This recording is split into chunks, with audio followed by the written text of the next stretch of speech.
పేతురు గారిని దేవుడు ఎన్నుకోవడానికి కారణం ఏంటండి? నిజానికి పేతురు గారు జనరల్గా చూస్తే పేతురు గారు చాలా తుంటరి స్వభావం కలిగిన వాడు.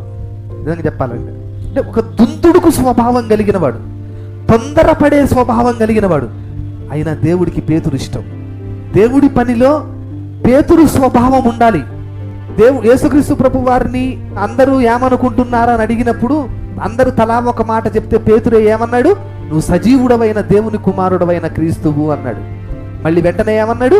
నాయనానికి దూరమగురుగా కాని ప్రభువును గద్దించాడు. పైననేమో సీమోను పేతురు నువ్వు ధన్యుడు అన్నాడు, కిందకొచ్చేటప్పటికి సాతానా వెనక్కి పో అన్నాడు. అయినా పేతురు ఏమాత్రం సిగ్గుపడ్డు, ఏమాత్రం ఫీల్ అవడు. ప్రభువుతోటే ఉండాలి. ప్రభువు నీళ్ళ మీద నడుచుకుంటూ వస్తున్నాడు. ఆ ఓడలో ఉన్నటువంటి వాళ్ళందరికీ, ఆ పడవలో ఉన్నటువంటి వాళ్ళ దోణిలో ఉన్నటువంటి వాళ్ళందరికీ కూడా ఆయనకి లాగా నిలబడాలని ఉండొచ్చు. కానీ బయటకు అడుగు పెట్టింది పేతురు.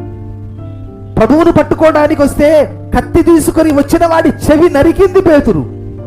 నువ్వెవరో నాకు తెలియదని 3 సార్లు, ఆయన ఎవరో నాకు తెలియదని 3 సార్లు బొంకింది పేతురు. ఏంటి ప్రభువుతోటి అంత సాన్నిహిత్యమా? ప్రభువుతోటి అంత ఇదిగా ఉన్నాడా పేతురుగా? ప్రభువు ఒడ్డున్నది కనపడగానే వీళ్ళు చేపలు పట్టడానికి వెళ్ళినప్పుడు యోహాను గారు అక్కడ ఉండి ఆయన ప్రభువు సుమి అనగానే నీళ్ళల్లో దూకేశాడు ప్రభు దగ్గరికి ముందు వెళ్ళిపోదామని. ప్రియులారా, నిజంగా ఇలాంటి స్వభావం సంఘంలో ఉందా? ఒక అడుగు ముందుకేసే స్వభావం నీకుందా? పక్క వాళ్ళు లేచే లోపు నువ్వు నిలబడాలి. ఏమండి, ఏదన్నా ఒక మాట చెప్పినప్పుడు, ఒక పని చెప్పినప్పుడు, ఇద్దరికి ఒకే పని చెప్పాను, ఇద్దరు ఒకే ఆలోచన చేశారు, ఇద్దరుల్లో ఒక ఆయన లేద్దామనుకునే లోపు నువ్వు లేచి ముందుకొచ్చాయి, అప్పుడు దేవుడు నిన్ను వాడుకుంటాడు.